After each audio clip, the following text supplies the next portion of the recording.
Welcome to our candidates forum for South Suburban Park and Recreation District Board of Directors. I'm glad you all found the place. I know it might be new to some of you, and hopefully we'll have a few more arriving shortly. In fact, I see some more coming in. But we'll go ahead and get started. Welcome to our candidates as well. Thank you to the South Suburban staff for allowing us to use this space. It's a great spot to have a candidate forum. I'm Jerry Cummins. I'm a member of the League of Women Voters of Colorado and of Arapahoe, Douglas County. And I'm happy to be here moderating. And here, I've lived in the district for about 50 years, so I'm almost as old as the district. So.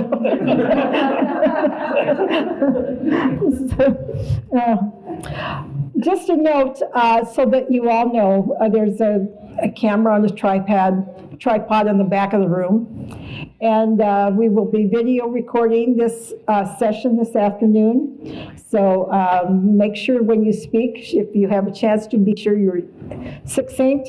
This will be placed on the South Suburban website, and the league will hopefully be able to link to that as well.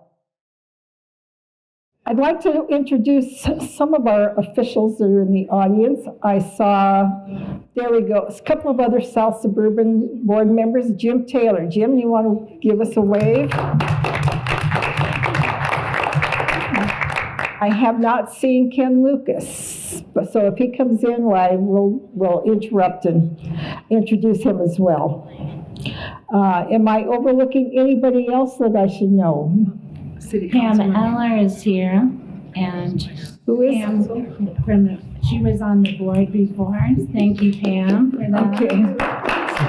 Robert is here.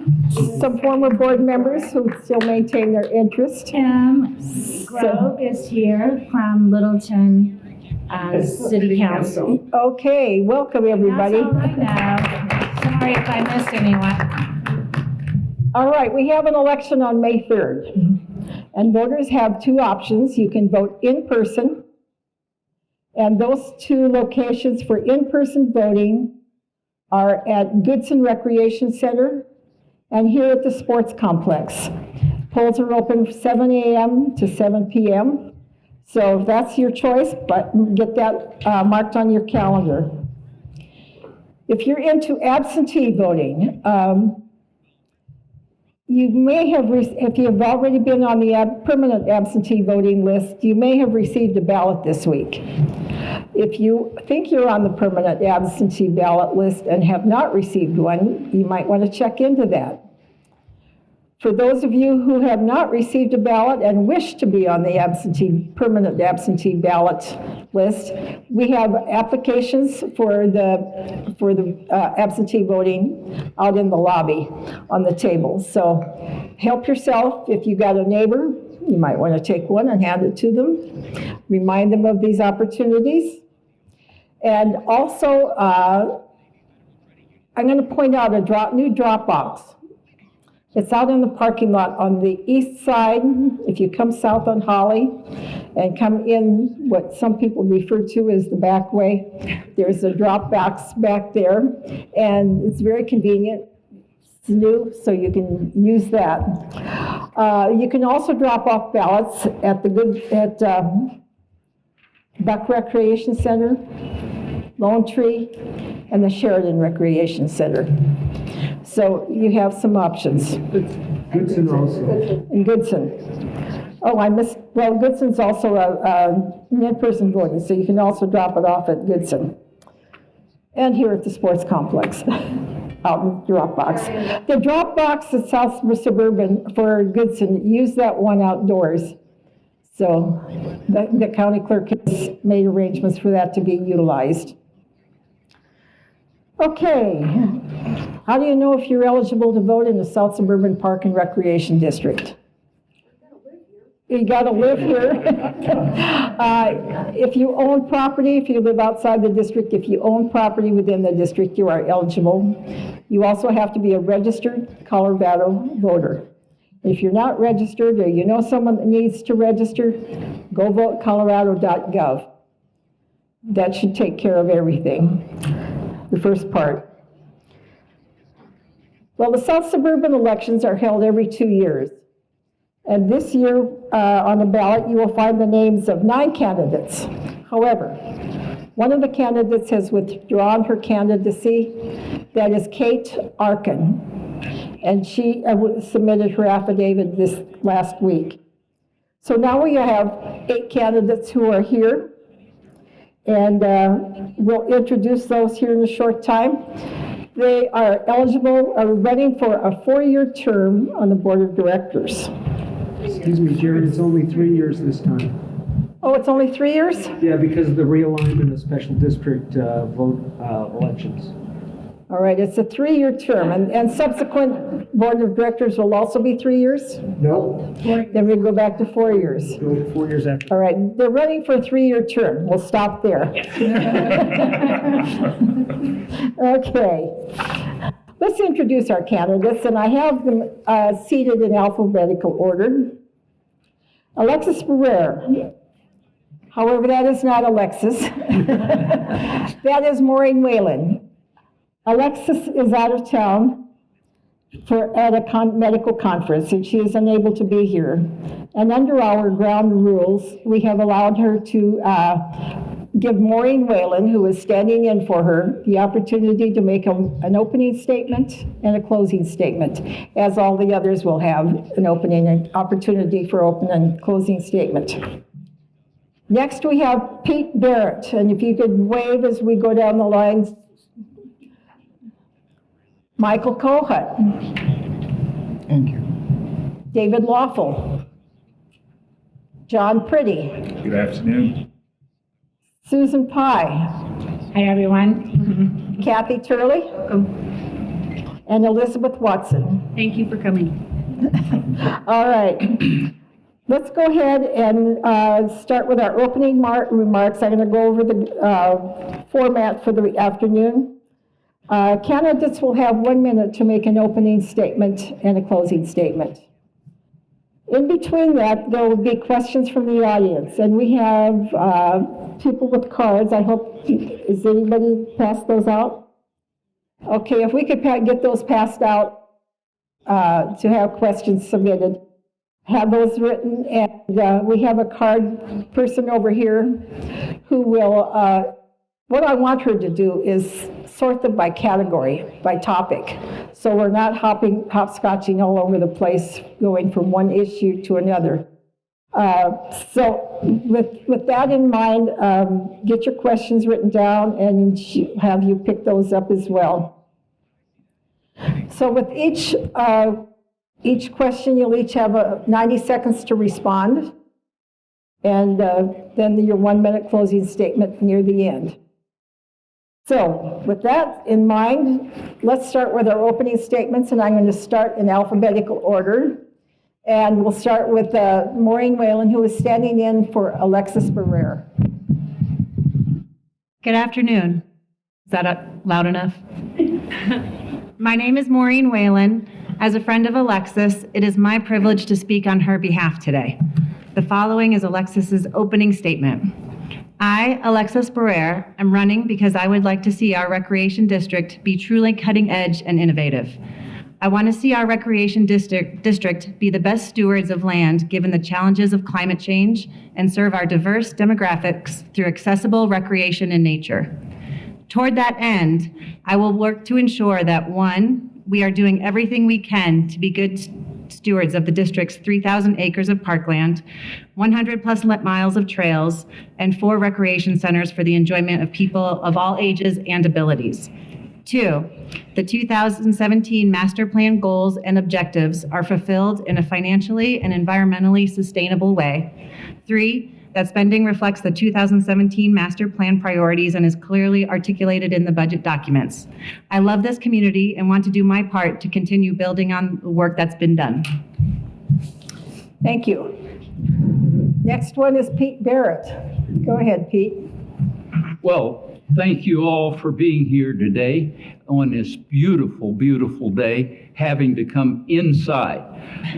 This morning I was out coaching a 6-year-old girls' soccer game, and that was always entertaining. But I did see people biking, running, hiking, I saw people playing on the playgrounds, saw parents chatting. That's the beauty of South Suburban. That's the reason that I run for this board.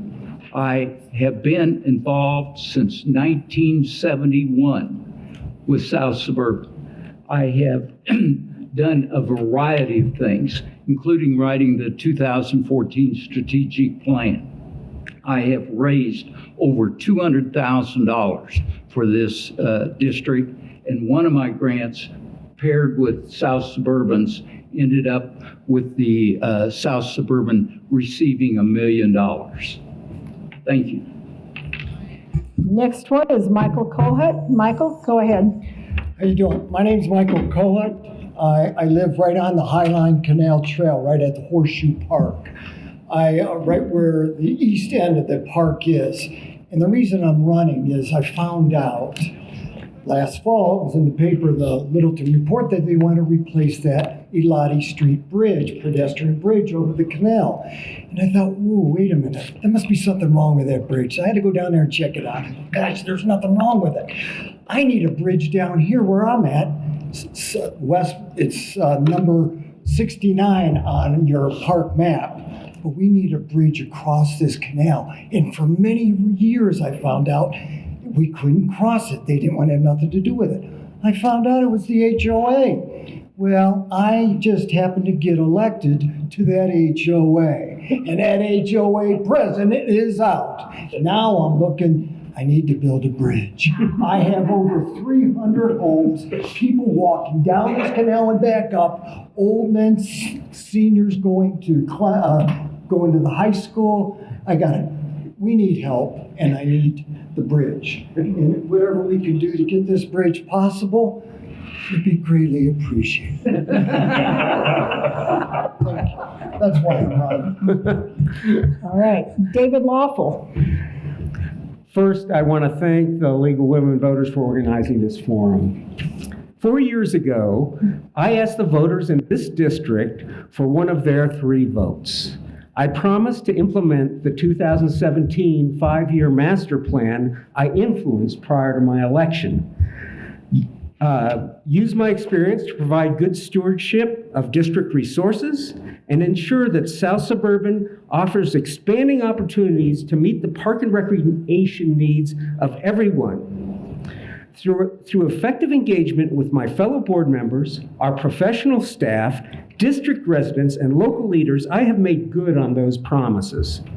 Together, we have delivered this beautiful new facility, replaced 3 aging swimming pools, achieved CAPRA accreditation for our best practices, and more, all while maintaining robust financials in the face of a global pandemic. Thank you. John Pretty. Good afternoon again. Like my fellow candidate here, Michael, I'd like to, say thank you to Jerry Cummins and to the League of Arapahoe and Douglas County Women Voters for hosting this forum. Why am I running for the board? I am running to preserve, maintain, and build upon the facilities and programs of the district. I have been a resident of this district for the past 23 years, and it has been a home away from home for me.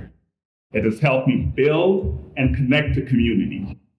I start most of my work week mornings at the Lone Tree Rec Center, and before that was built, I was at Goodson Center. That is why I am running for the South Suburban Board. I can remember back when we printed everything. My family, the kids and I, we would wait with bated breath for those catalogs, especially the summer catalog. So this has been my home, and I want to continue to build on this fine community asset that has been in the district since 1959. That is why I'm here. Thank you. Susan Pye. Losing vision. I'm honored to serve on the board of directors for South Suburban. And the past 2 years, I have served as the board chair and thought it was a great idea. And then the pandemic happened. The board of directors and the staff came together in an unprecedented time when everything could have fallen apart. We stepped back to take a deep breath and focused on healthy living through stewardship of our environment, parks, trails, open space, providing amazing recreation services and programs. We continue to foster a culture of quality facilities, staff, services that enhance the quality of our communities for the future years.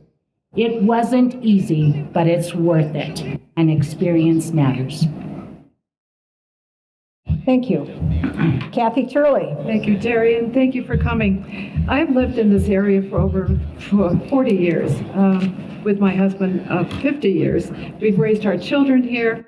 I've spent most of my career with Kaiser Permanente, a little less than 20 years.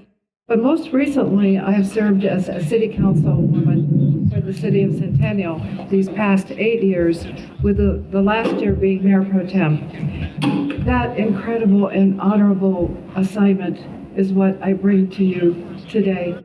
I believe is what my experience by doing that is why I'm running to be elected for this board. I've served on the Open Space Advisory Board with the SSPRD representing the city. Oh my. I've been directly involved in the Shareback Tax Dollars Initiative, and I've been the liaison to the SSPRD. I understand and have witnessed the frustration of being patient and steadfast in accomplishing goals and objectives. Oh my, really? But the most important part is at the end. My two key issues that I'm mostly concerned about are sustainability and fiscal responsibility.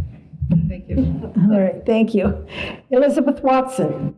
Hello, nice to see all of your friendly faces.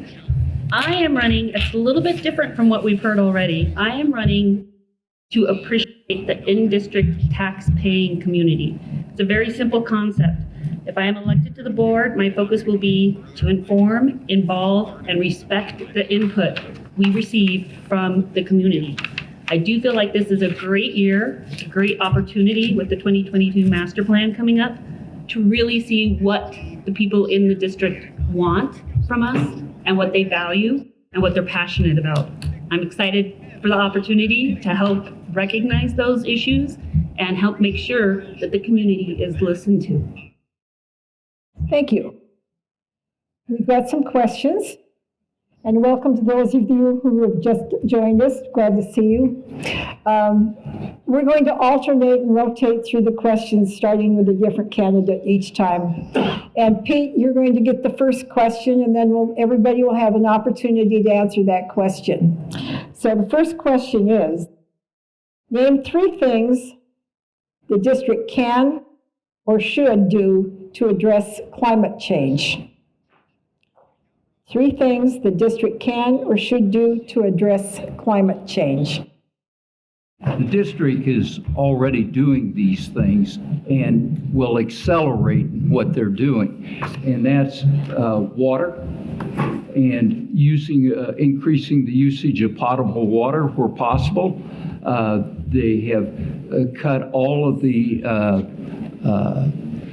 replenished all of the irrigation systems. These irrigation systems are now controlled technologically and can be shut off when it's raining outside or when they have a break in the line.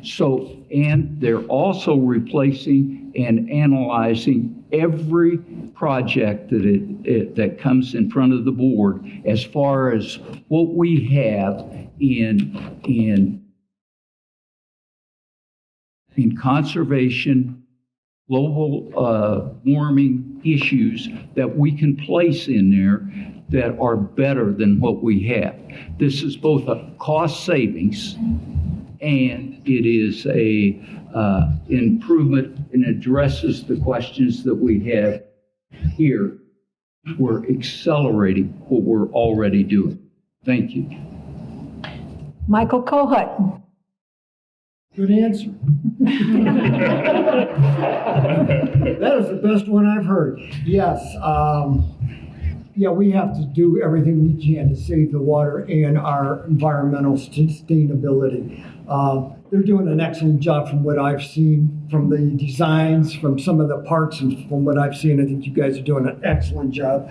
I really got to commend you guys for doing that.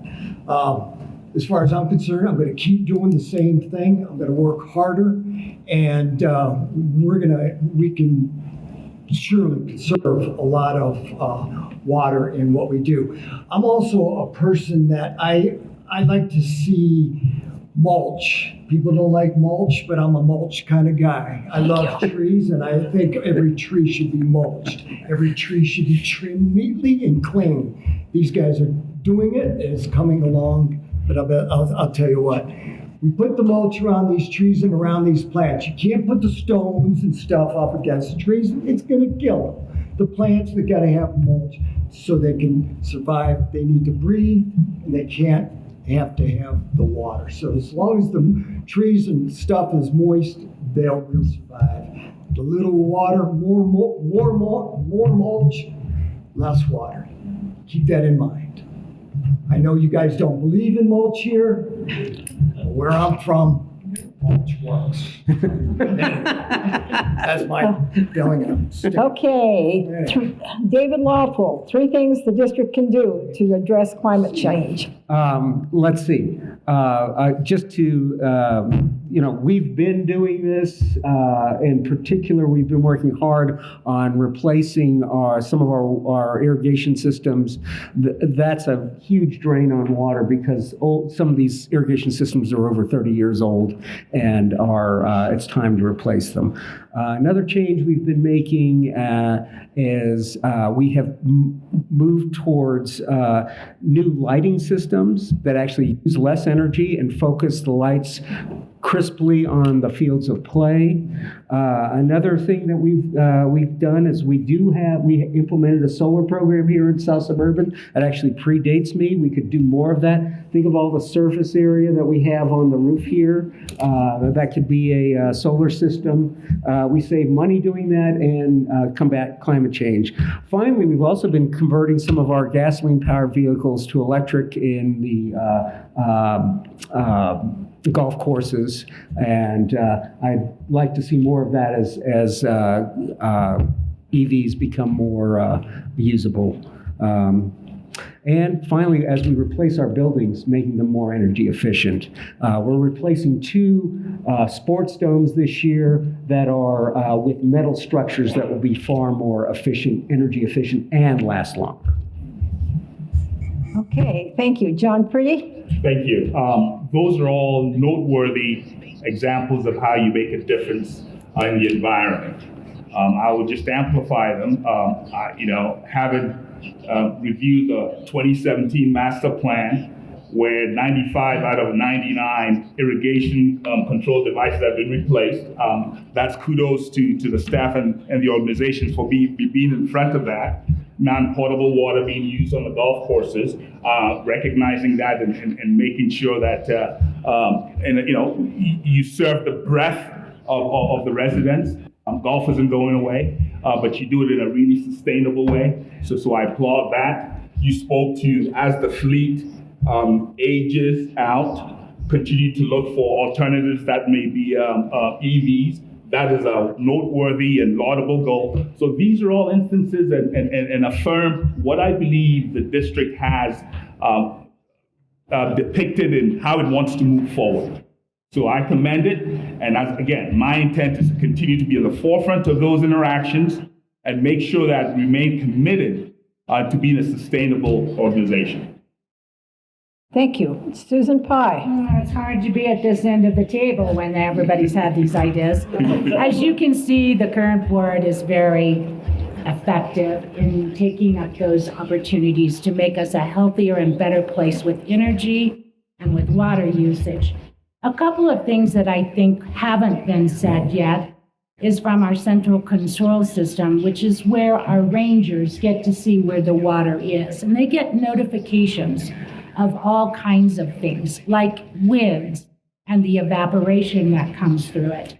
It looks at the weather and works with that, makes adjustment daily, and these all go to those people who support that system in our parks.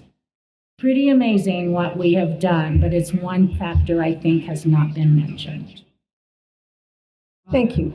Well, Kathy Turley. thank you, Jerry. I'm listening to everything that you've done. You certainly have been a leader in addressing climate change, and I'm impressed.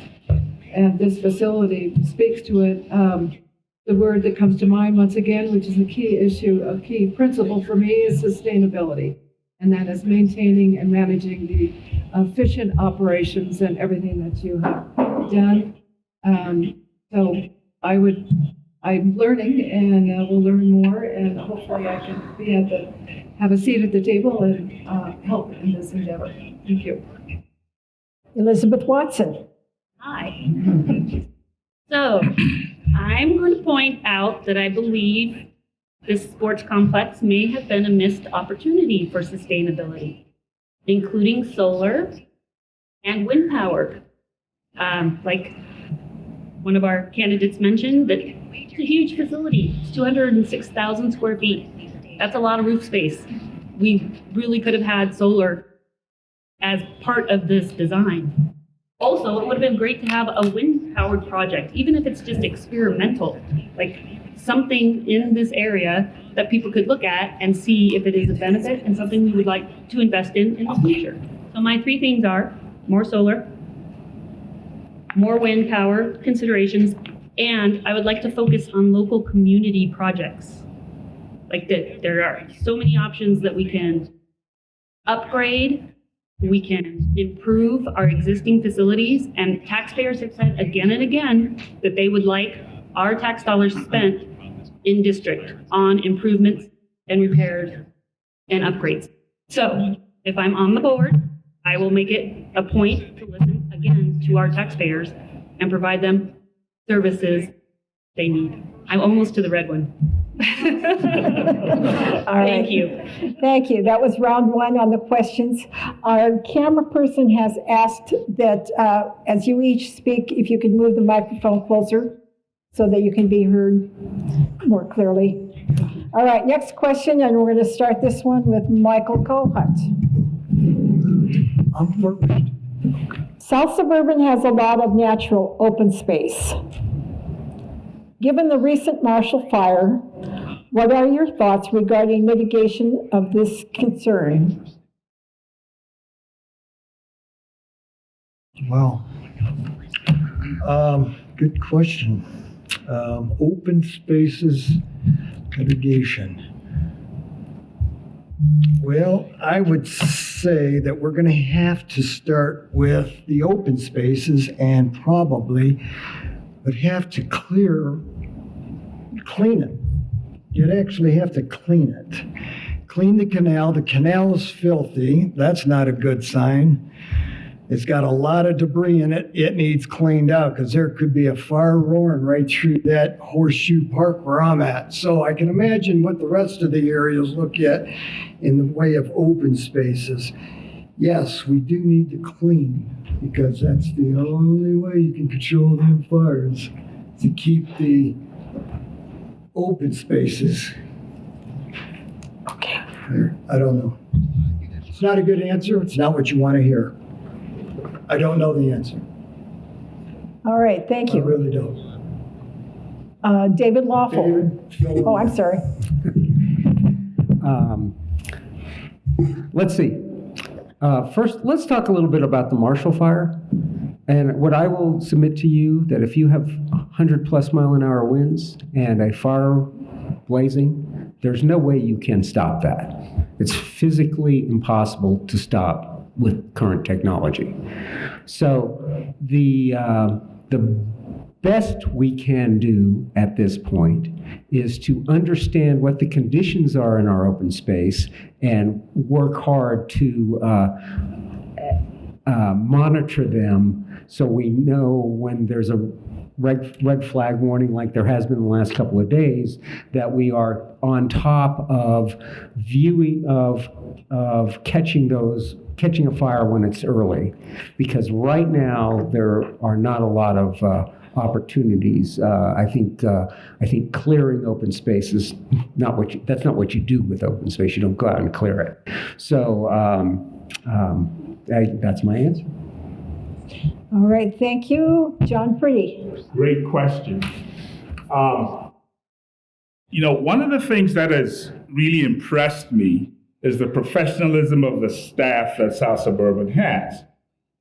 I am not a fire retardant or fire mitigation expert, but the first thing I will do is find out those folks in our state, engage with state agencies and folks that have more expertise than we do. Bring that in-house to see how we mitigate and retard the chances of fire occurring in our open space. I mean, one of the things that I know the staff sitting back there, I wish they were more integrated in here, but it has been gratifying to see the work they put out. So that is how I would address the question. Find the experts in this space, engage with them, and make sure that they make a difference in our over 100 miles of open space we have. That's what I would do. Thank you. Susan. I'm going to take just a little different turn.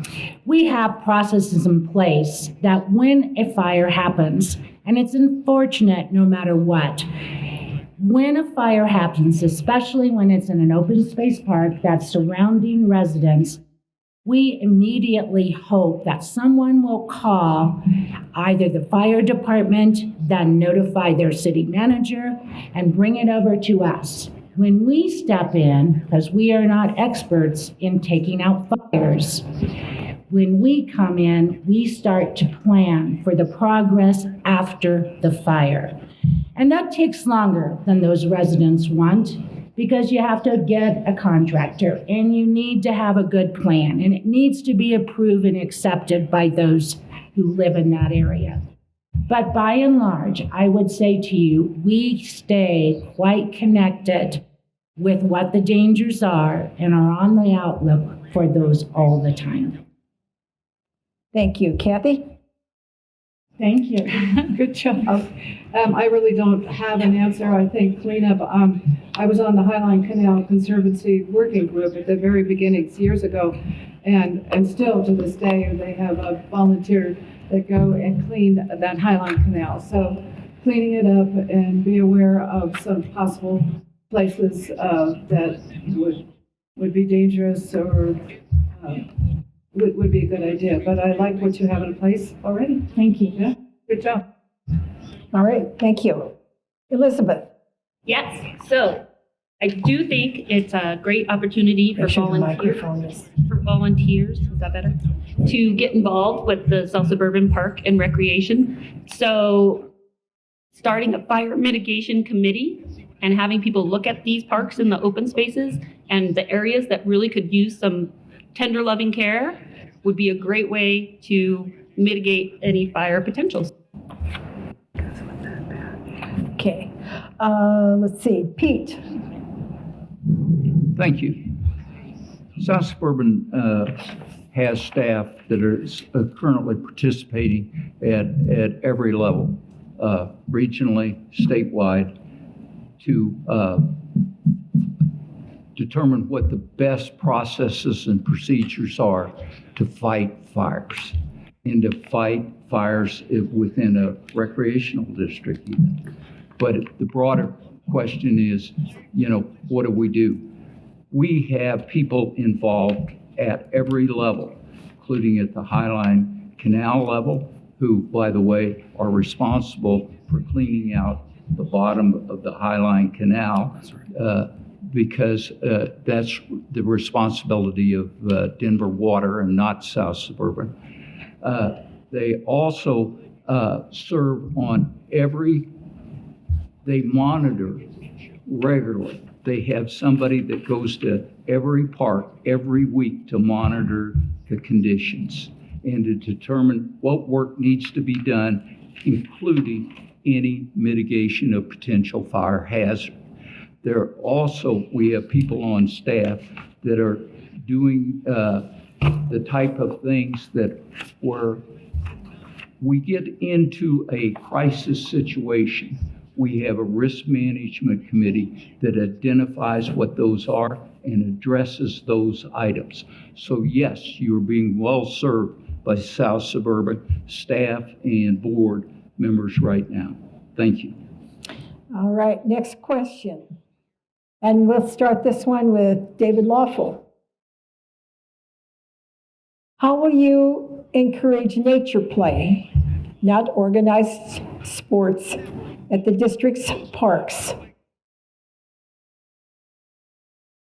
Well, we actually have a number of programs already that encourage nature play, and not just at the parks. We recently converted our play van, our sports van, to a nature van, which is brings a water table and bugs and all kinds of great stuff out to the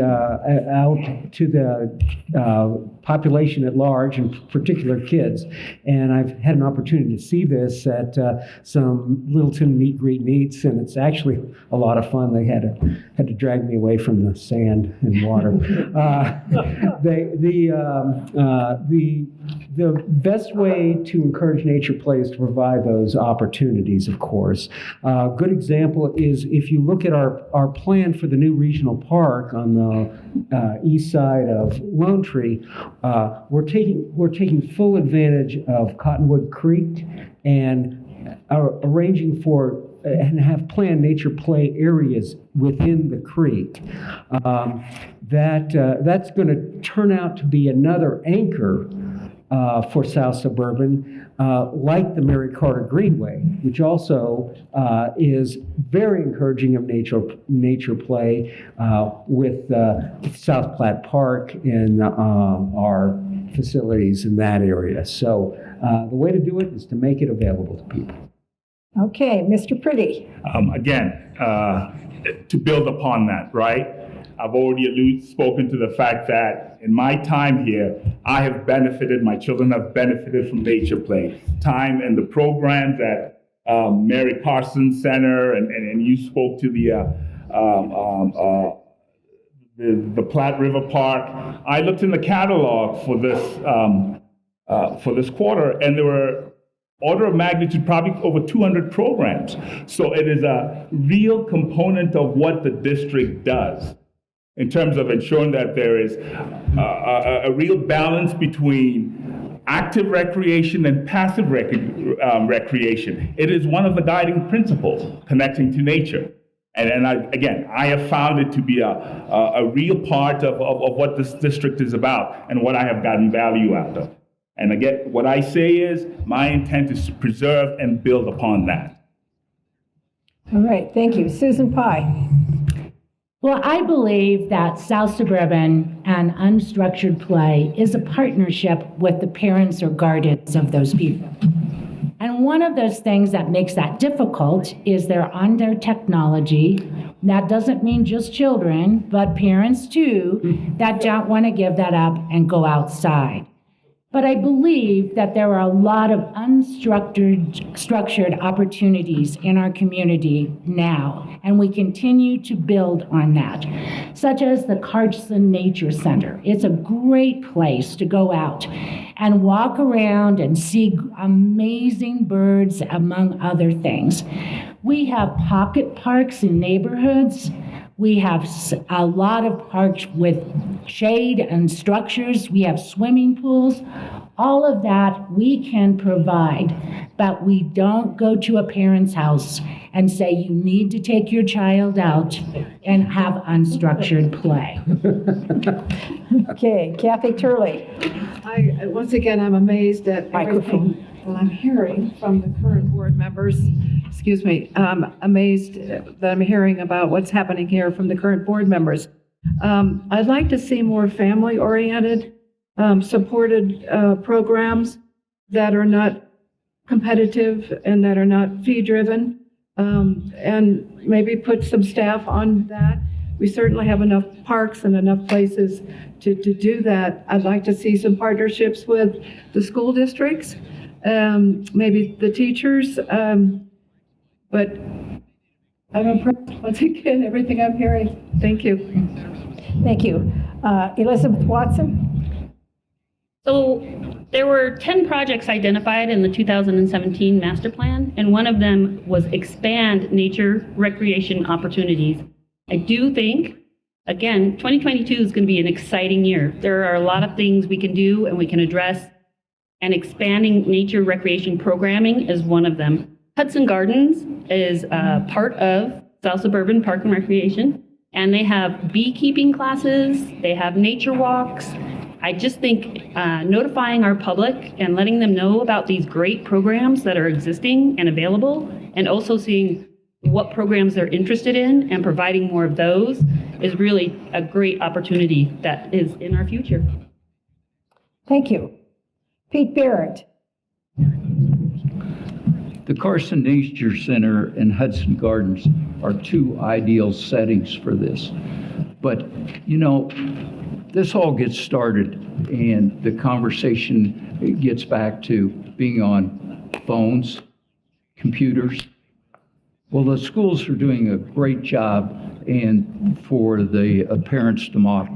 In elementary school, they have 2 recesses and a lunch recess every day. Those are unstructured. Kids are out finding things to do. They're looking for bugs. They're doing all of those things that they want to do. Some of them play pickup basketball or whatever they want to do. Kids seek out other kids that are doing the same thing, and it's a learning activity. The programs that we offer at Carson Nature Center and Hudson Gardens are very broad-based. As John mentioned, there are several pages of them I saw, and I was overwhelmed. In fact, I was admonished at my home for not getting signed up for the bird walk before registration closed. Not that she's in the audience today, but these things can be done with the family. And they set the structure for the family to do it on their own. South Suburban is not in charge of the family.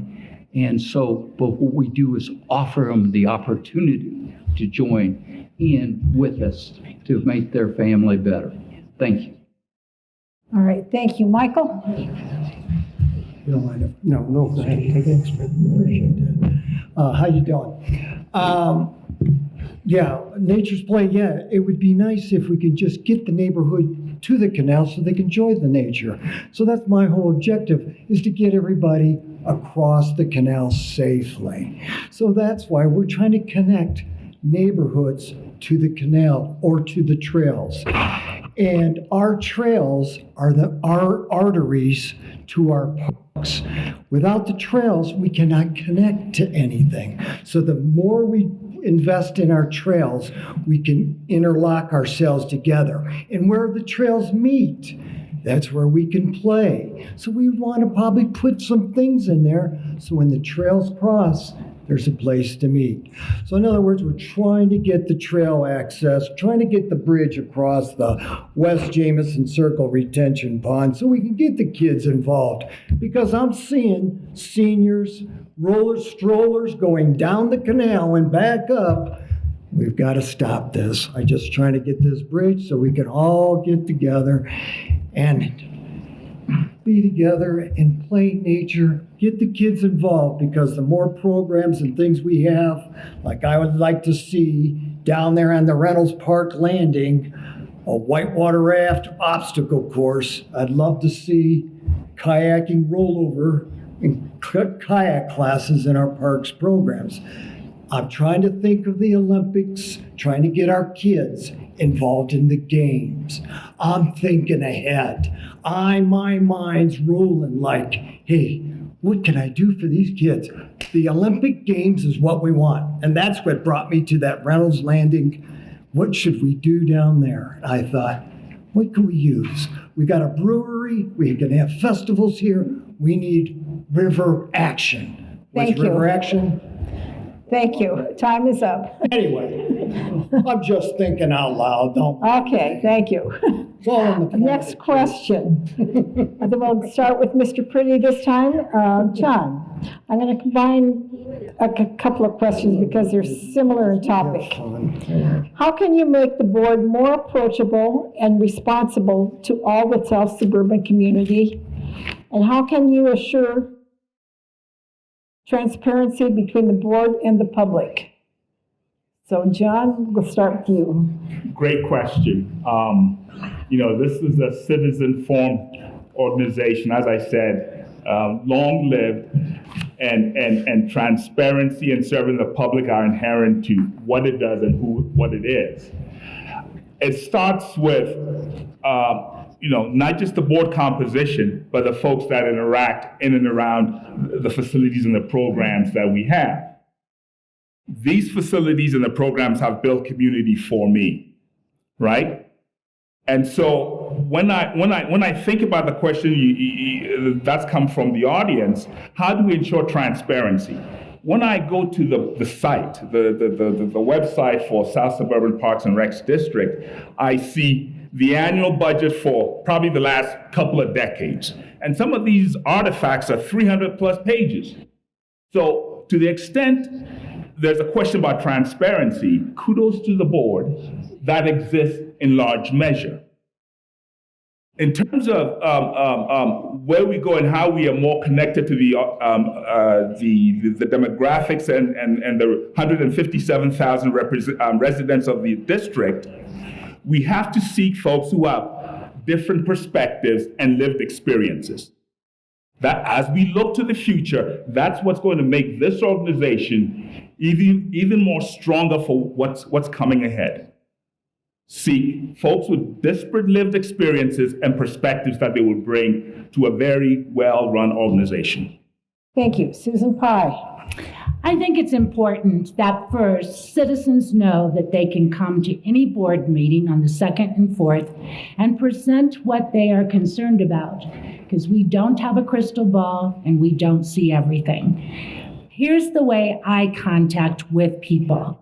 I go to all of the meet and greets. I go to park openings. When I see someone, when I'm working out, I ask them how they're doing and what their experience is here and why they chose us. It's easy for us to do that, but it would be helpful if there is an opportunity, such as Littleton having a breakfast to represent something, that send us invitations and we go. Lone Tree has a special event, we go. City of Centennial has events, and when we know that, we go. And that is the way you can best bring forward your information to us if we don't already recognize it. All right, thank you. Kathy Turley. One thing that comes to mind, just listening to everyone and the short time we've been together, is I think you all need to do more press coverage. I know people don't read newspapers anymore, I do.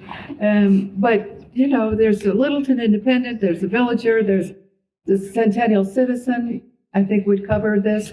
I just think we need more education, more information out there. That's a good way to communicate. And then all you IT younger people than me, use that social media. I'm sure Becky, I think your communications director, does that and has done that. And I'd like to see more of that. And Elizabeth alluded to it. I think the first question when she said her desire is to get the community more involved. So I'm with Elizabeth.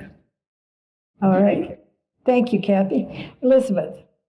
Thank you for that question, because that is near and dear to why I'm running for this board. I have specific examples of how we can be more approachable. I think every single board of directors meeting should be broadcast so that you can view it from your home. We have that technology in this $63 million facility.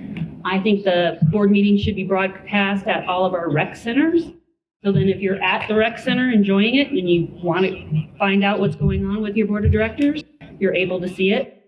I also think currently on the South Suburban website, you can sign up for e-newsletters. I would love to have people be able to sign up to get the board of directors agenda for each meeting so they know what we're talking about and what the topics are that we're going to be addressing.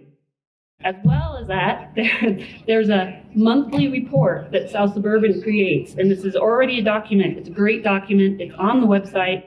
It's got reports from all of the different divisions, challenges, opportunities. It's a beautiful thing. You just have to click on like 7 different pages to get to it. That should be emailed. That should be emailed to anyone who has any interest. I have more, but I only have 15 seconds. Public input should be at every board of directors meeting. If you come to me and I'm on the board and you say, I want to see more dog parks, I'm going to connect you with anyone else that has come to the board of directors meeting with the same concerns. I want our community to be brought together by their interactions with the board. Thank you. Pete?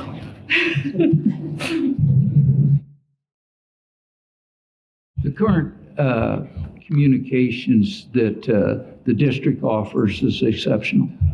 The example about the financial returns is correct and overwhelming. It boils down to that for every board member, there's over 30,000 people. So I haven't gotten around to contacting my 30,000 yet. So I beg you to help me. And I beg you to help me by contacting the website and finding the information there. If you're having trouble, call the district. They'll guide you through it. They're very, very helpful. The staff members that are answering the phone and can get you to somebody who will help you get to the place that you want to be for the information you want. Also, the booklets that I still receive in the mail about what the offerings are brilliant, and they're wonderful, and they tell us what are possible. So utilizing what we have and continuing to disseminate it and fighting for space in the papers. It isn't a matter of us ignoring them. They have space limitations. So we want to be so important to them that they always cover our events. Thank you. Okay, Michael Cohen. Could you repeat the question? Sure. Not that I'm going to have the answer. But... How would you, no, I've got a bunch of questions here, folks. How can you make the board more approachable and responsible to all of the South Suburban community? And how can you assure transparency between the board and the public? Well, actually, the board has to get out there. And you got to actually have to talk with the people and find out what's their concerns. And actually, you want to find out how everybody's feeling. If everybody's happy, you're happy. When the kids are happy, you're happy. When the kids are outside playing, we're happy. And that's what we want. We want everybody to be happy. And I know you're not everybody, we can't make everybody happy. But for one thing for sure is we got to get out in the public. Having the meetings opened and televised is a great idea. I would go along with something like that. I really see that everybody needs, I don't know, transparency. Yes, you do want to get everybody involved. And doing a good survey, I feel that it's important that we mail out the flyers when we're asking for survey for people's input, because if we don't get a return card, we want to have a postage paid card or a stamped envelope where we can return our questionnaires and get a response from the community, especially just like when they're doing any improvements in the area, just like this Horseshoe Park. Nobody was notified of what was going on and what was needed, but they did.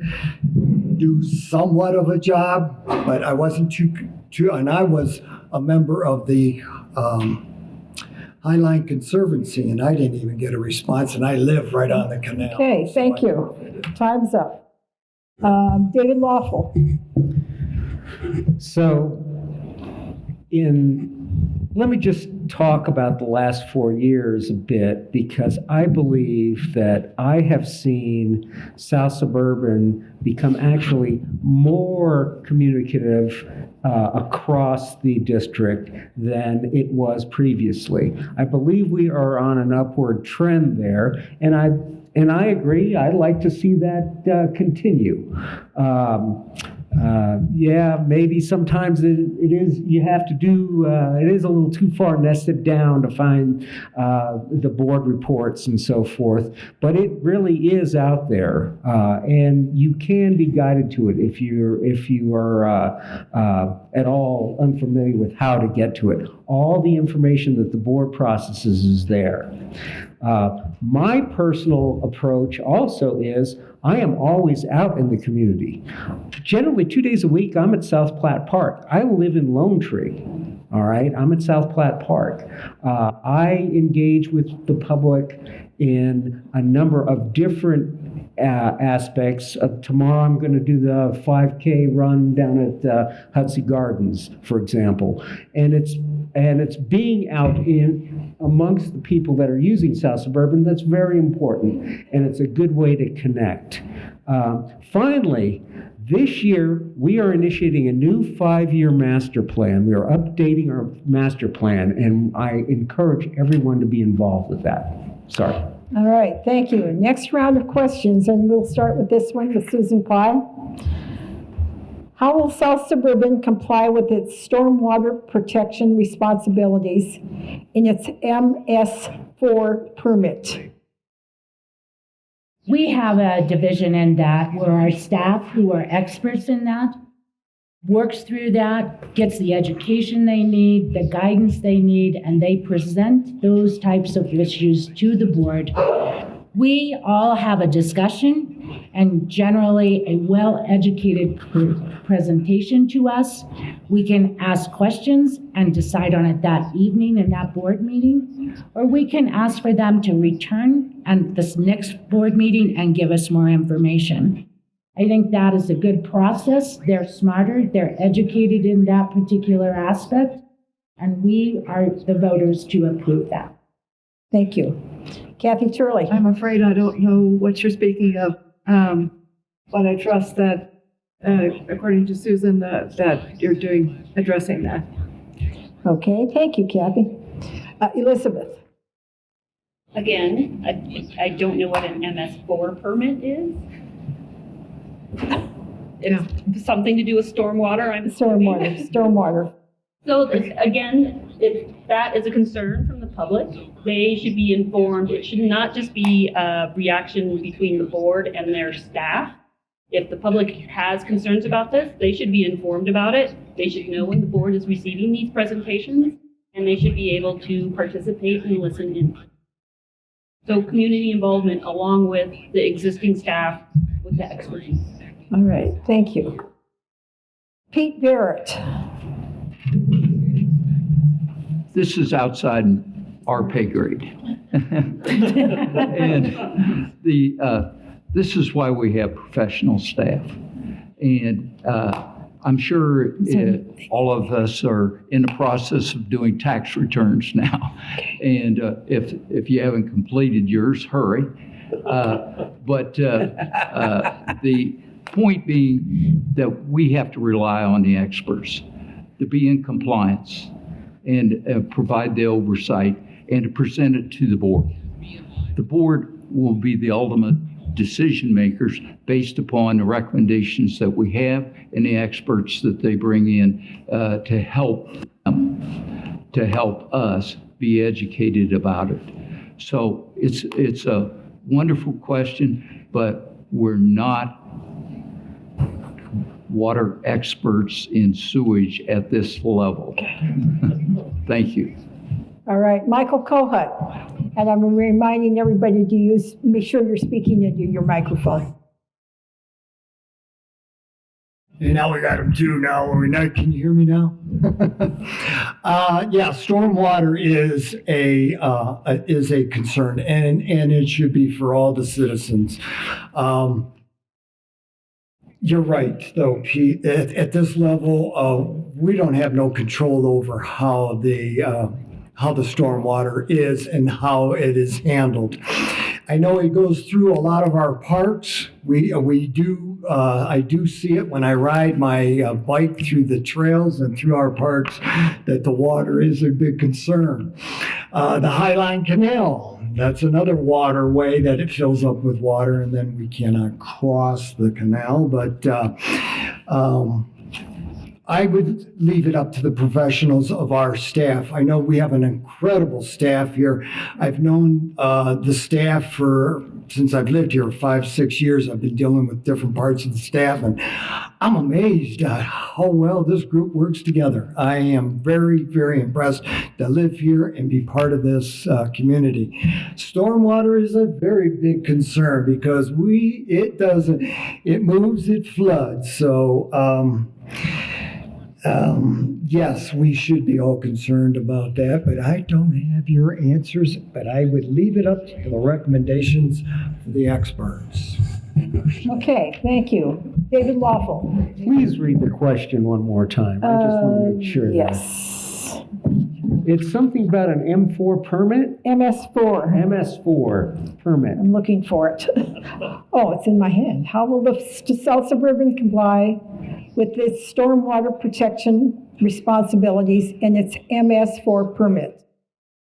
Yep, that is definitely a question for professional staff. That is not a board level question. As a number of people on board have already told you, that is the kind of thing that comes to our professional staff and works, and they come to the board with this is our recommendation, these are our choices, this is our recommendation on how to be compliant with that particular regulation in our particular permit. And it may involve spending money, it may involve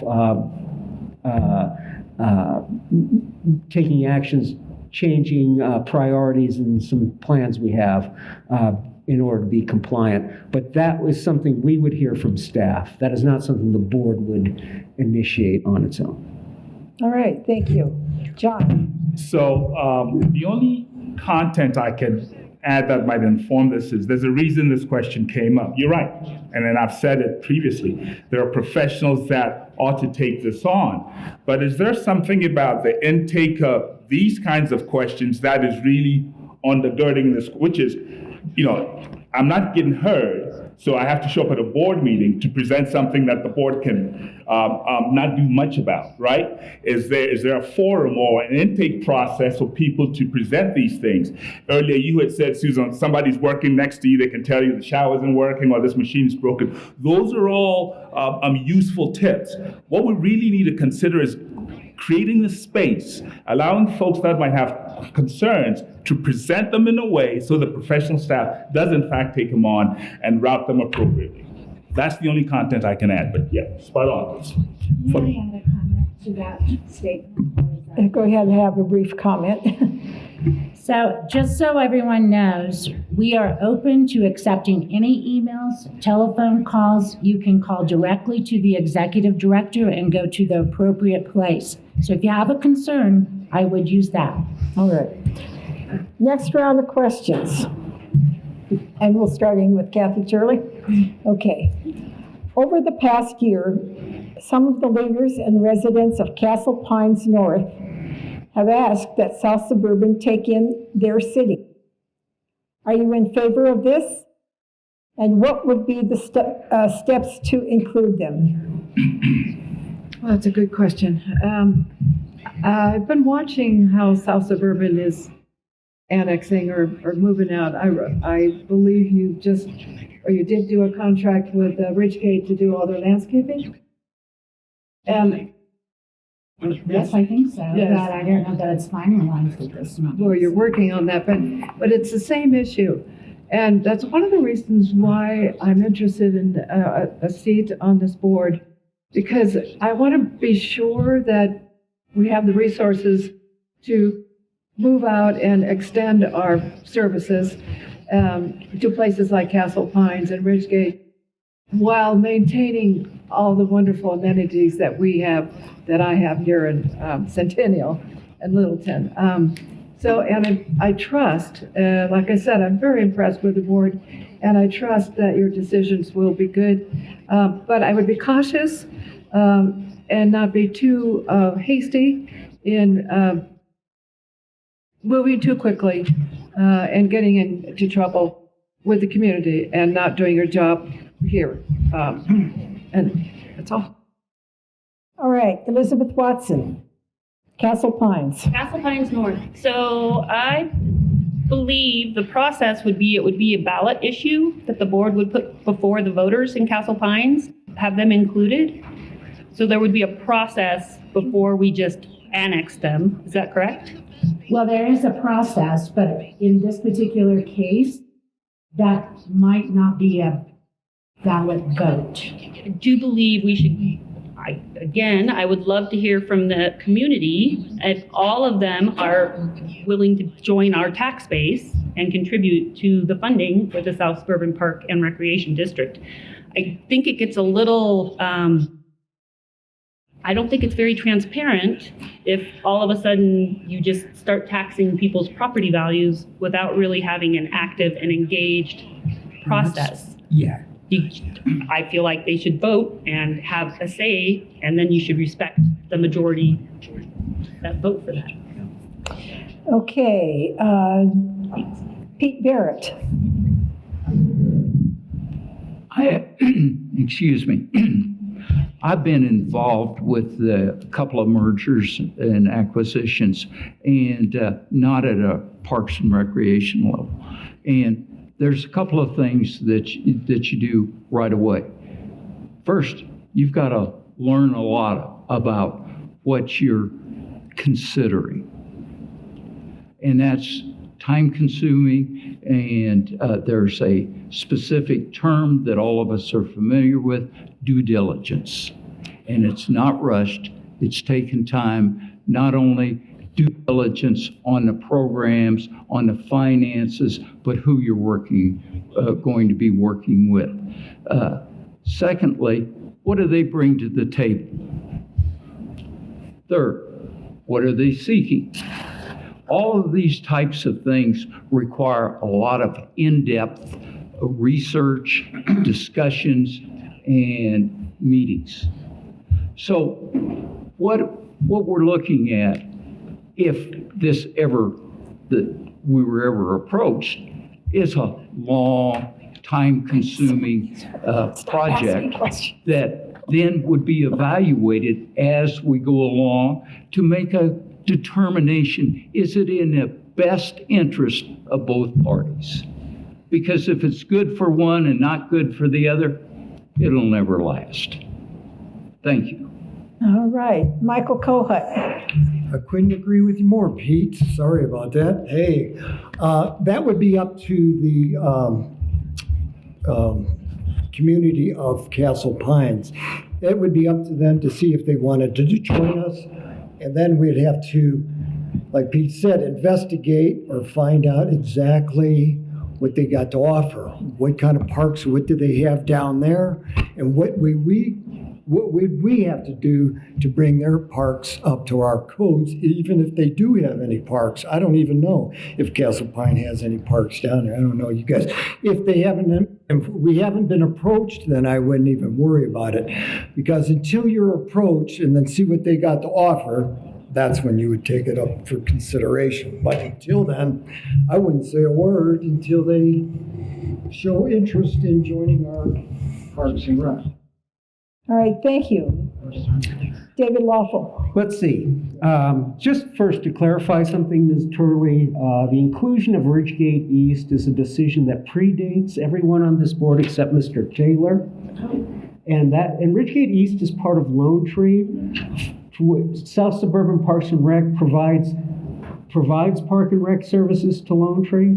So it's not something that was made to cut out Centennial in any way, and it was not that that was not the idea there. That wasn't the intent. But the inclusion of Castle Pines is another matter altogether, and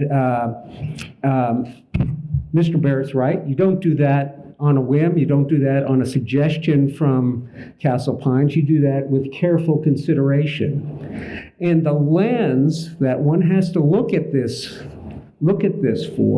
through is the lens I look at it through, which is what's best for South Suburban and the people living in South Suburban at this time.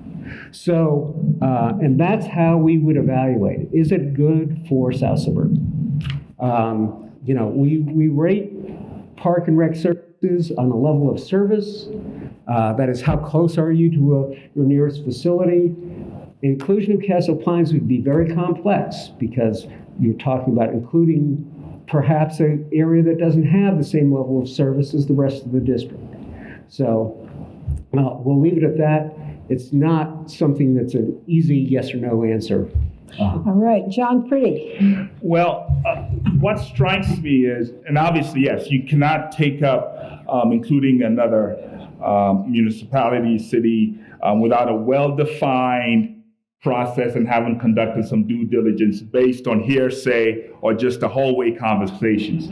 So the question is the timing of that. Have these initial sort of interactions risen to the level that it comes to the board's attention? And then you got what's the process we want to do to even consider it?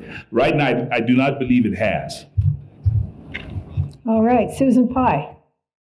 Well, this again, I believe, is not directly decided on by the board of directors.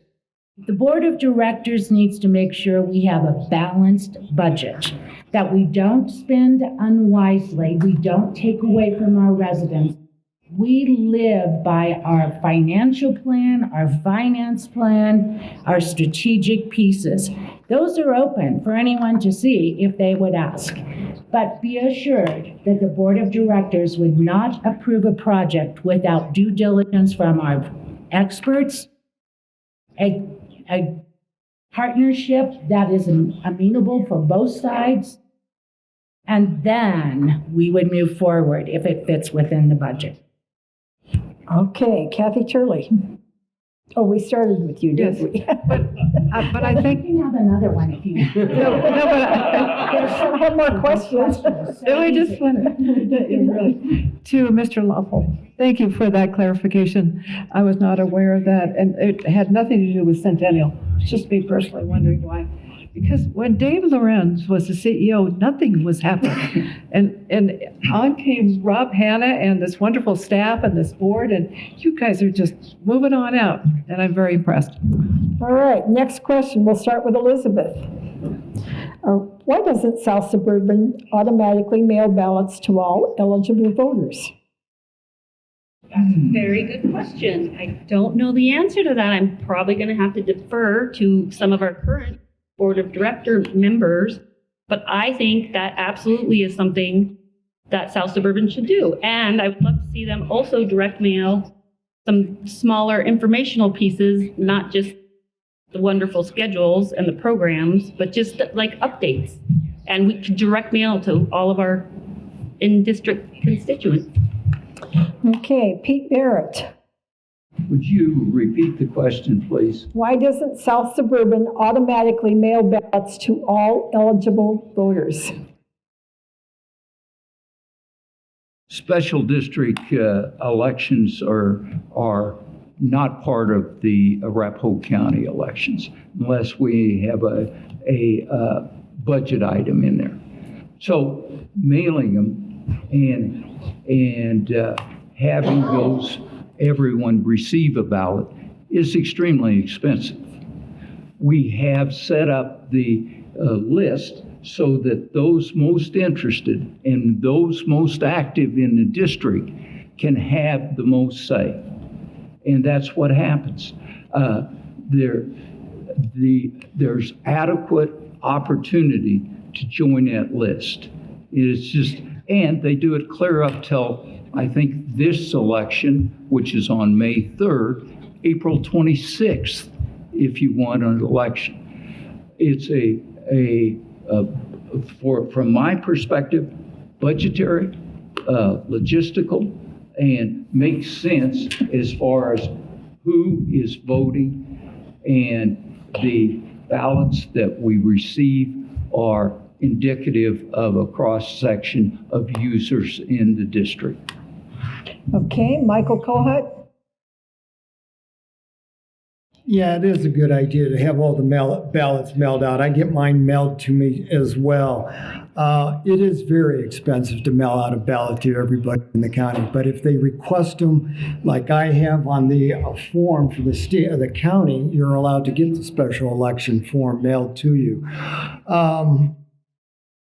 It's expensive. There's no doubt about it.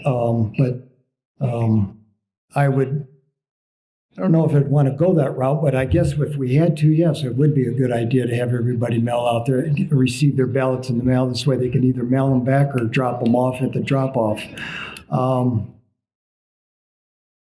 That could be put into the budget only if it's available or if it's cost effective. But yeah, I would go along with the idea of mailing out the ballots. But if most people that do vote, they always are they always vote anyway, so it doesn't matter. I would highly recommend that we do that. Okay, David Waffle. $500,000. That's what it would cost. $500,000 to send mailing to everyone in the district. To give you an idea, typically when we're partnered with a group to do a playground improvement, that's about $250,000. So you're talking about 2 playgrounds there, all right? That's really what you're talking about. So it turns out to be cost prohibitive. I agree with Mr. Barrett on this, that we actively look to get people on that permanent absentee voter list. We solicit that every board election, and we make that opportunity available to people. That is really the best way to engage with people that want to be involved in the district. Okay, John Pretty. In all candor, I am conflicted. 157,000 people in district. 1,900 or thereabouts are on the permanent absentee ballot list. Yes, it's two playgrounds, and it's cost prohibitive. There's got to be a better way to demonstrate more citizen engagement. Okay, thank you. Susan Pye. It's interesting because when just working, because I'm running again, it's interesting the age group that actually votes. And that's a statistic that is frightening because eventually that age group, which is 73 or older, are the majority of the people who vote. So would we send it out to the entire area? Not a good budget decision, but there probably is a better way for us to get younger voters to understand the importance of South Suburban, the services that we provide, the opportunities that are here for everyone of all ages. So I'd recommend if we're going to take that on, which I think is a good idea, we need to start first with figuring out how to get the younger generation to vote. All right, thank you. Kathy Turley. Thank you. I do think it's a good idea. You have grown. You're at a place now where you need to be known and you need to get the community involved.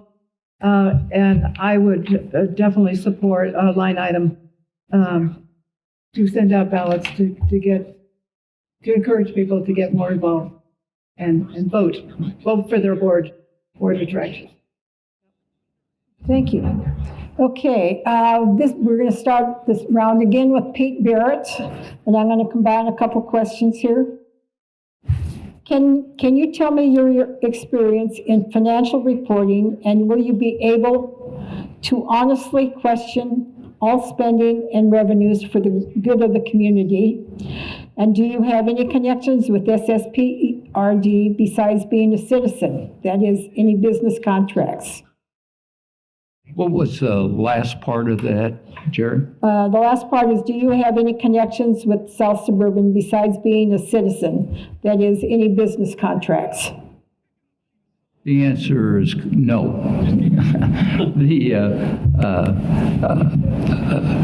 Perhaps they'd pay me more, but no. I've served on many boards and currently serving on 2 other boards outside of South Suburban. I also have business background. I have worked for a large company, a Fortune 50 company, that we had all kinds of management documents, budgets that we were responsible for, and budgetary goals to meet in there. I've run a small business. I've run 2 small businesses. One I owned and eventually sold, and fortunately at a profit. And the other business I grew. I grew and installed financial applications that made it easier to understand what we had available and give us guidance on how to grow. I feel very comfortable in analyzing and discussing these with other board members or the staff, and we have an excellent, highly rated and highly awarded finance staff in the district right now, and Steve Shipley. They win awards every year. So your money's well taken care of at South Suburban. Thank you. Michael Cohen. I can honestly say it surely is. These parks are some of the best parks that I've seen. I used to be a full-time RVer, so I traveled around the country. And I'll tell you what, I ended up staying right here in Colorado, right here in Littleton. These are some of the finest parks I've seen in the whole entire country.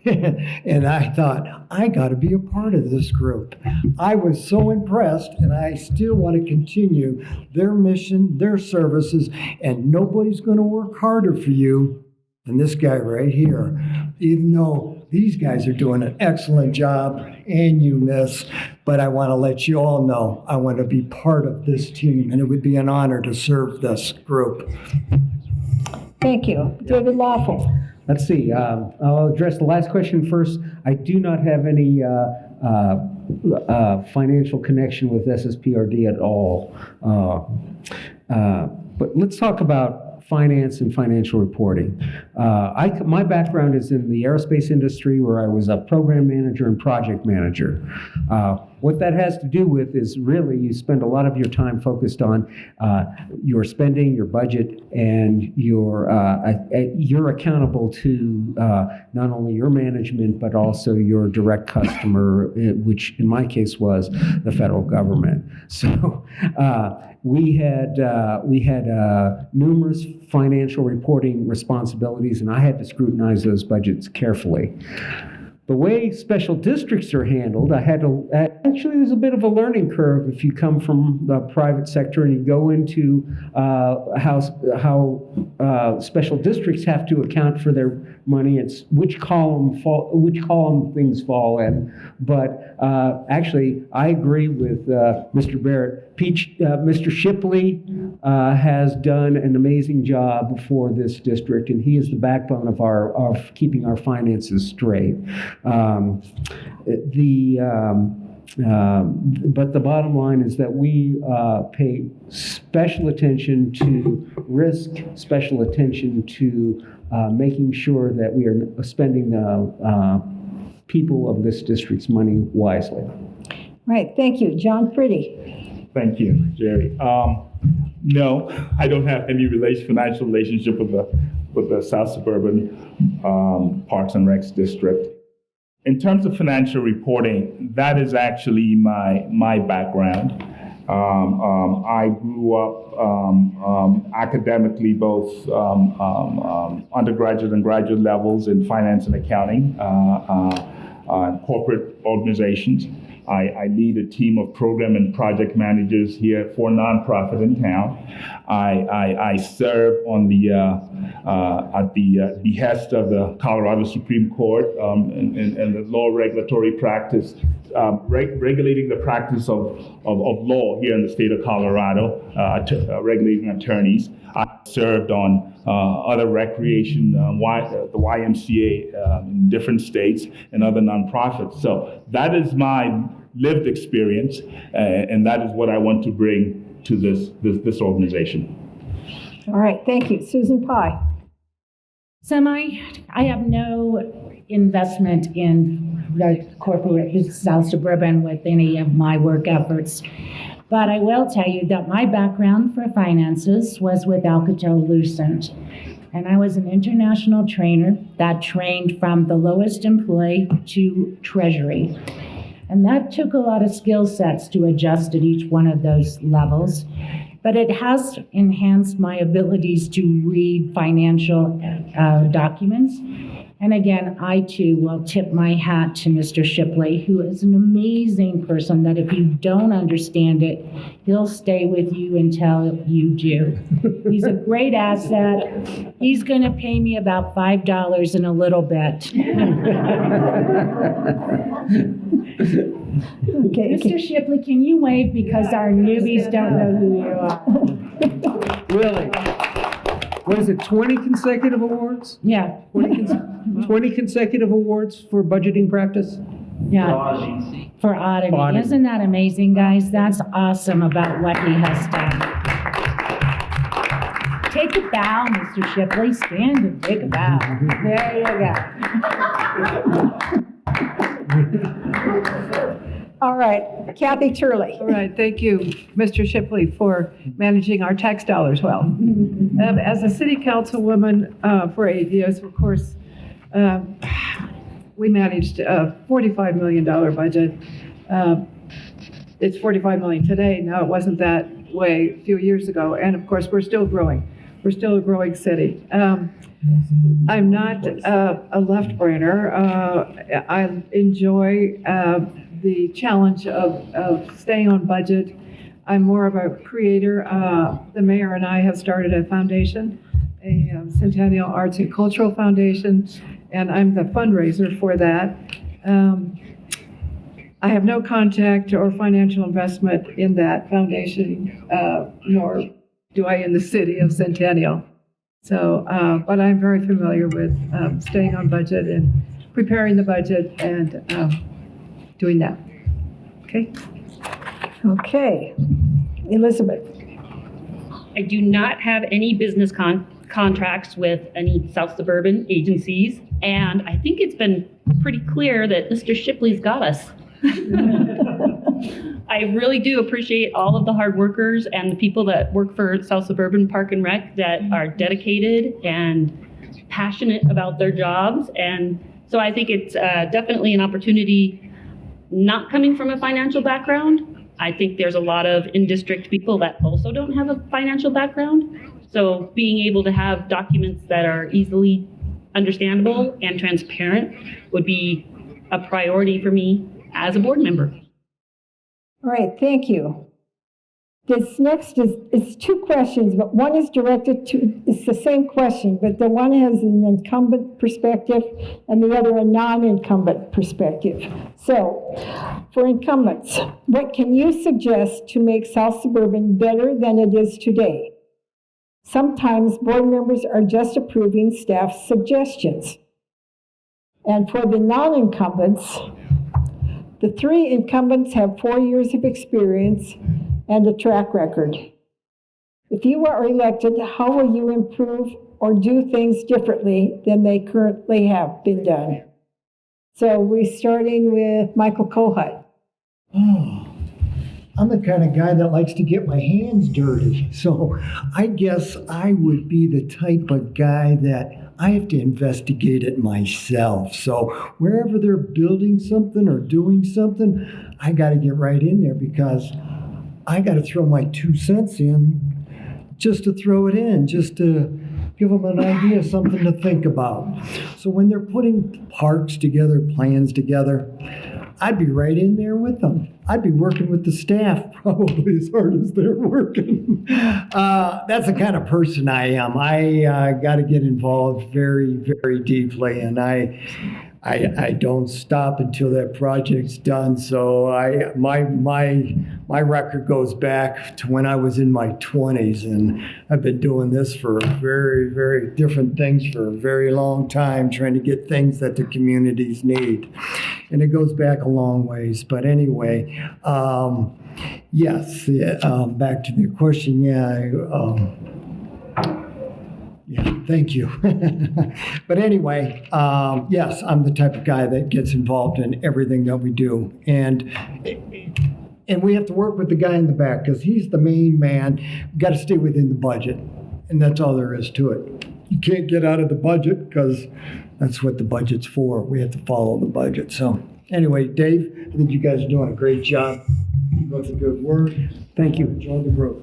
Thank you. David Waffle. So let's see. I think the question to incumbents was, can we suggest something that we would do? How could you suggest making South Suburban better than it is today? Best way right now, the very best way, is to encourage everyone we can to contribute to the new 5-year plan. And the reason that's so important is that plan is foundational to how we build up our plans in South Suburban. We have the 5-year plan, which tiers into a strategic plan that's actually being developed in parallel. That's more of an internal document. And then those plans tier down into our 5-year capital improvement plan, 3-year plans, and ultimately our quarterly work plans, all of which tier into the budget. So everything has to match from top down. And so being engaged with that 5-year plan is the most important thing, aside from voting, is the most important thing that people can do to make South Suburban a better place, more responsive to what we need. Thank you. John Pretty. Thanks, Jerry. I view myself as a lifelong learner and a listener. And yes, David's right. The new 5-year plan, if you think about what transpired since one of these was built in 2017, here we are 5 years on. We've got to get a sense of how we've done against that plan. And folks, in my limited interaction with them, they seem to have done very well. But we've also heard in this session today that there is very minimal interaction. So what we've got to do as a non-incumbent coming in is to find a way for more folks to be engaged with the district, to make the new 5-year plan that they've set about be more representative of the residents in the district. Okay, thank you. Susan Pye. So can you just repeat that one more time for me so I make sure I get this right? Sure. For incumbents, what can you suggest to make South Suburban better than it is today?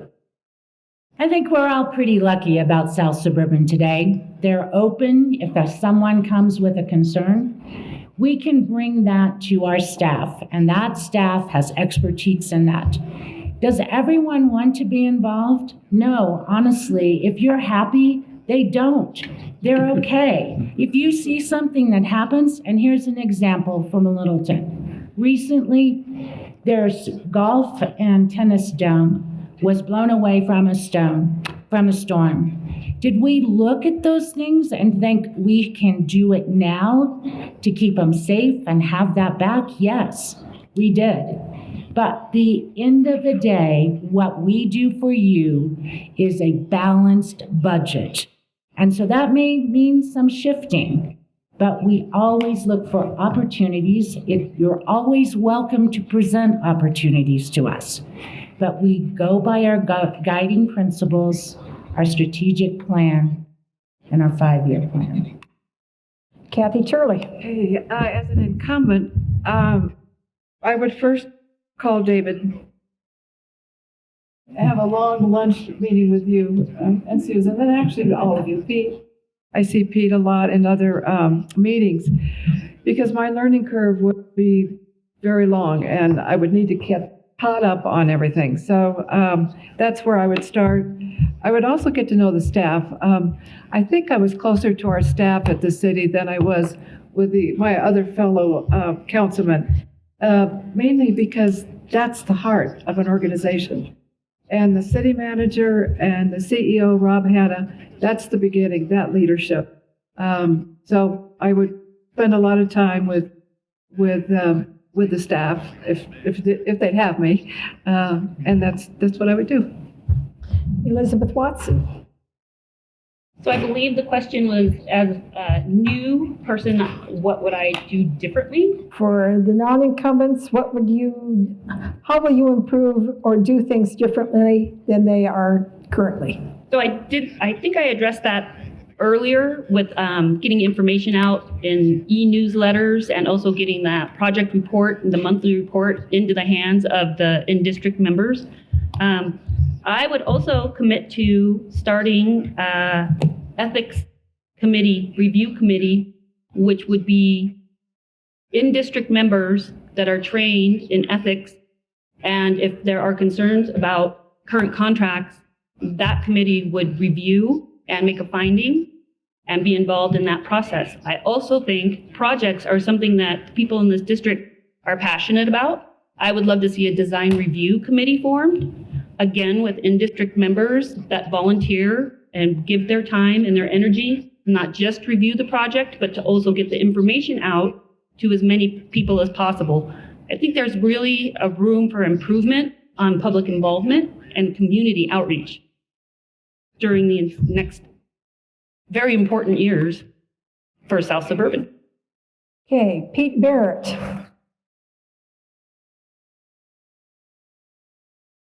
The district has done a wonderful job of completing the items in the 2017 strategic plan. And that's amazing. That's amazing because for over 2 years, we fought through this COVID restrictions, limitations, and then it was followed by the Great Resignations. So we have been able to produce and deliver at a very high level in spite of these obstacles and challenges. The new 5-year strategic plan is going to be aspirational.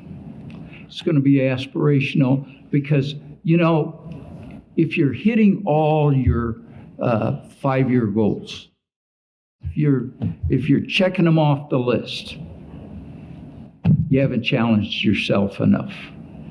So I think that one of the differences that I have seen in South Suburban than with other organizations, the 5-year plan is something that you do. You have to go through the process. Then it's set on the table, and then you reopen it 4.5 years later and say, it's time to update. The current management, staff, and board live by that document and refer to it continually. Thank you. All right, thank you.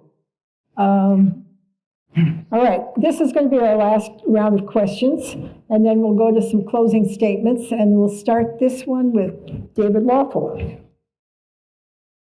While Denver Water takes care of the Highline Canal itself, South Suburban takes care of the canal trail.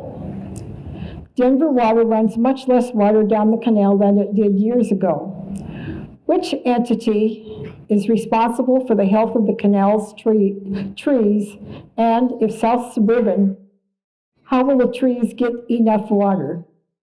So we're starting that with David Waffle. Okay, so that is actually the current challenge with Denver Water's plan to not flow water through the canal any longer. The Highline Canal Conservancy is actually the group that has been working towards stormwater retention, using the canal now for stormwater retention, which will extend the viability of the trees. It is South Suburban's. The trees on the bank are, to my understanding, South Suburban's responsibility. It's we trim those trees, and we cut down the cottonwoods that have reached end of life and that kind of thing. That's what I got. All right, John Pretty. That is an incumbent question, but it occurs to me that it does tie into two of our guiding principles, right? Leading sustainability and connecting with nature. The other component of that is it calls for intragovernmental interaction. And so if we, the viability of the trees on the canal rely on water that Denver Water owns, then we got to sit down at the table with Denver Water and figure out what makes the most sense, because I am sure the folks at Denver Water are as interested in the continued viability of the trees on that trail as we are, as we would be. All right. Well, it's unfortunate that we didn't wait another week, because this coming week we do have a board meeting with the canal. And they are very engaged in keeping our trails and our connection in the canal good all the way through, all 71 miles of that. So is water a problem? Yep, but it's Denver's water. So we don't have a whole lot of influence on that, but they are working with us.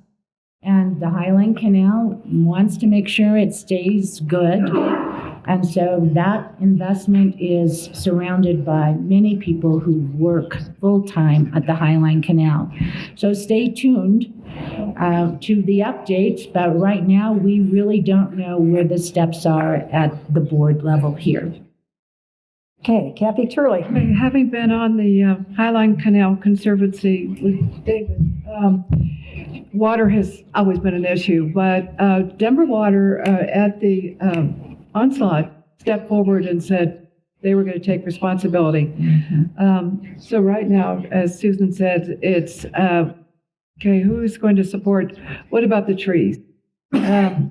And that will get worked out, because that Highline Canal program is just amazing how it has grown in the 71 miles that it exists.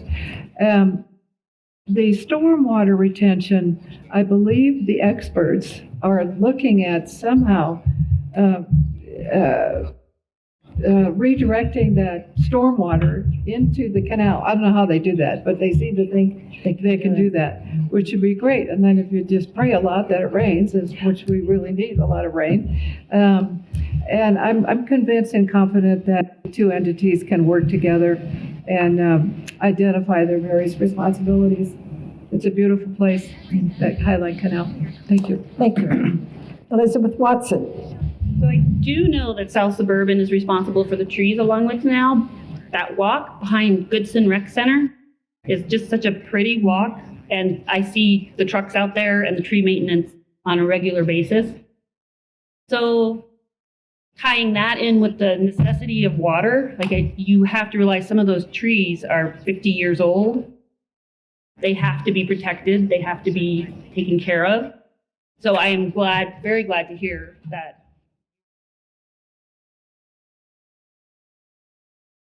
protected resource. And just as a correction, this is a Highline Canal project, not a South Suburban piece. So we will follow those.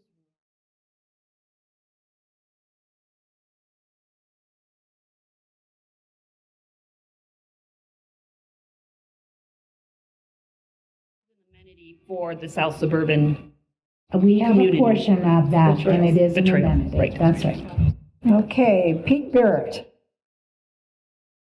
I'm sorry, were you finished with this? Yes, okay. Go ahead. As everyone said, the Conservancy is in charge of this and working with Denver Water. The current area that is our part, more or less, is 10 miles. We have gone to great expense and time and staff time to trim out those trees that were dying, that were weak, that were not in good shape at all. So to then have enough space and water that comes down through precipitation and snow and rain, that it'll help the other trees. So we're on a good footing there. We're in the middle of a 20-year drought, and this is going to be difficult and challenging.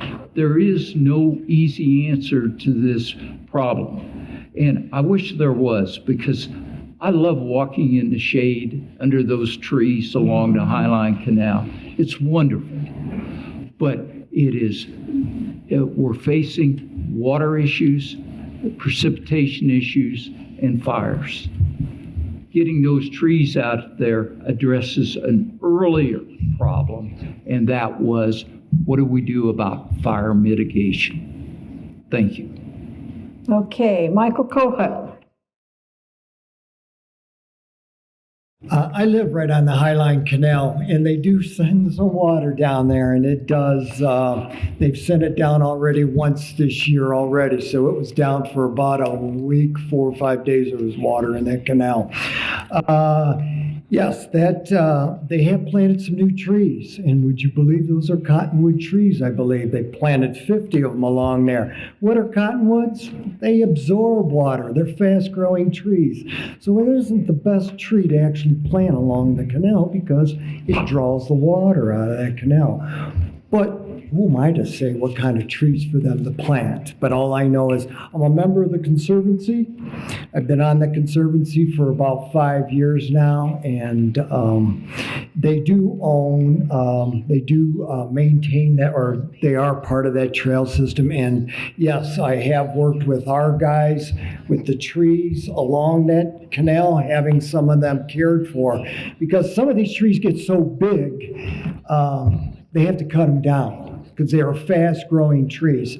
And what I was going to suggest, I'm going, gosh, I'm looking at these dead stumps along the trail. And I'm riding this trail, and I'm going, why do we have all these dead stumps? Why don't we carve them into something? Let's do something with these tree stumps. We got to use our imaginations, because what I'm looking for when I'm riding my bike, photo opportunities. What are these kids looking for? Photo opportunities. What do they want? They want to take our picture next to something. A wood carving would be nice to use those. That's why I mentioned that in my bio. All right, thank you. David Waffle. Oh, you started, thank you. I'm just looking at my notes and that's what it says. Try again, Dave. Okay, let's go to our closing statements, and each candidate will get 1 minute.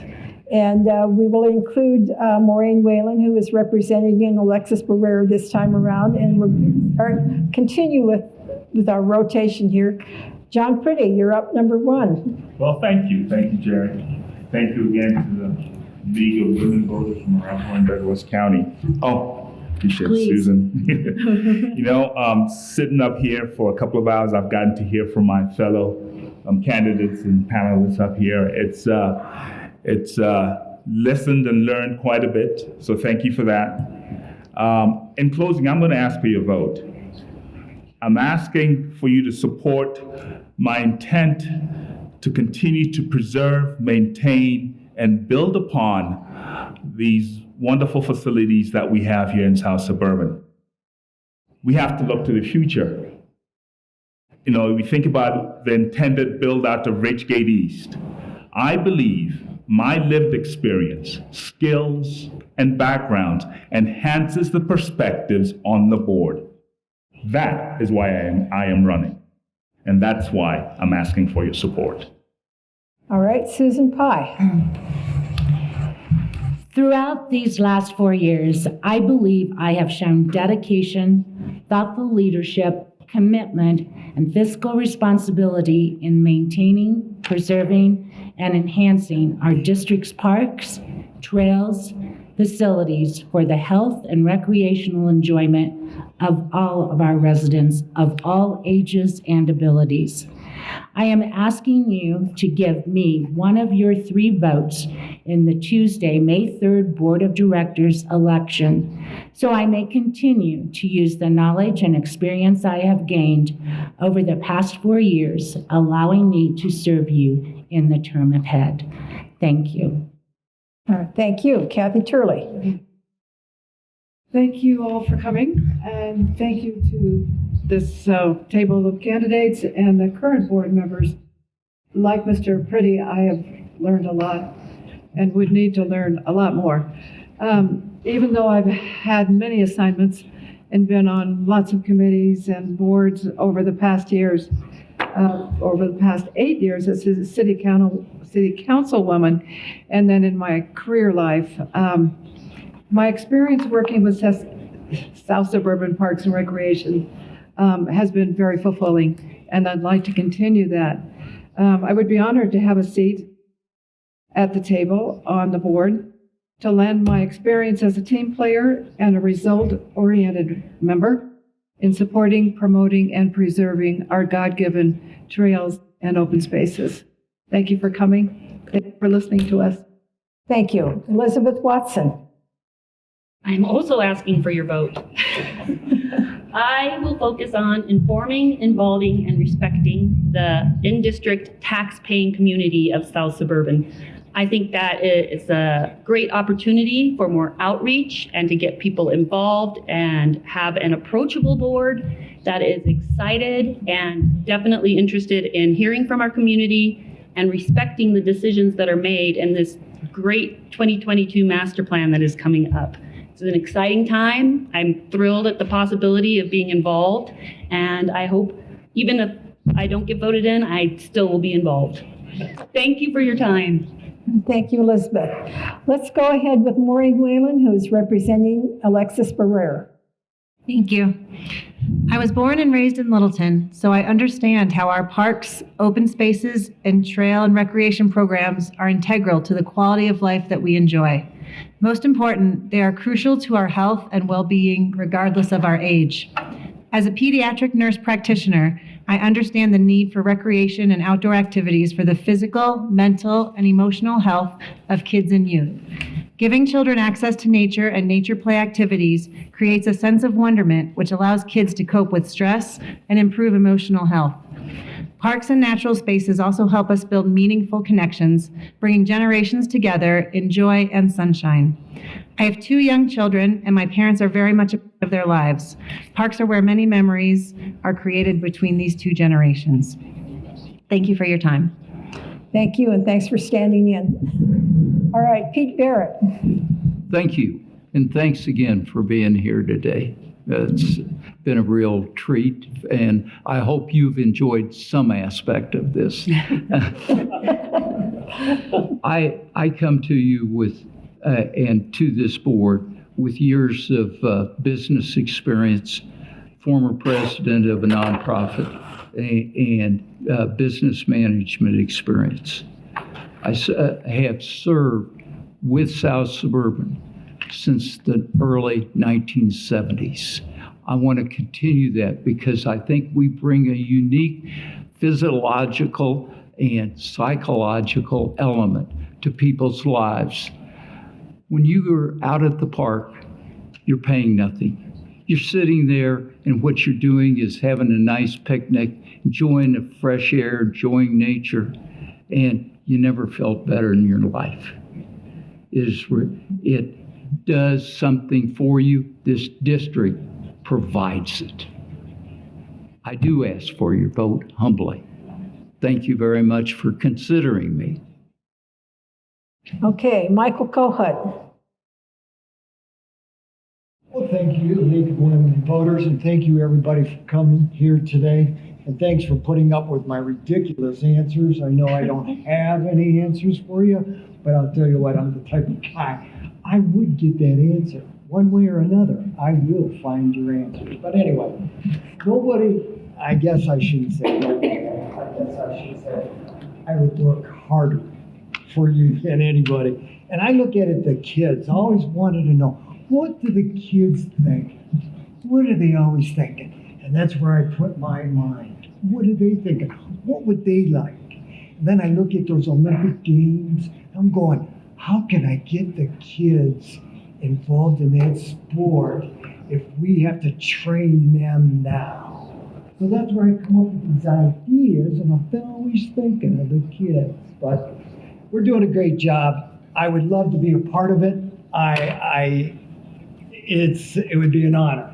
But I'd love to have your vote. I tell you what, we would have a good time, because that's the most important thing, is to have a good time. And if we're not having a good time, what are we living for? Okay, thank you. And let's close with David Waffle. Thank you all for being here today. In the past 4 years, by meeting my commitments to the people in our district, we have taken a great park and recreation district and made it even better. We have done that by adding or replacing facilities and scheduling over 50 major improvements to the ones we already have. We have also expanded our program offerings and maintained our strong financial standing. During my first term, I have developed knowledge and insight into South Suburban's scope, budget, operations, and planning that can only come from 4 years of experience and leadership on this board. The result is I am more effective now than when you first elected me. I ask you to help keep South Suburban on the right track and return me to the board with one of your 3 votes. Thank you very much. Thank you all. Let's join me in thanking our candidates.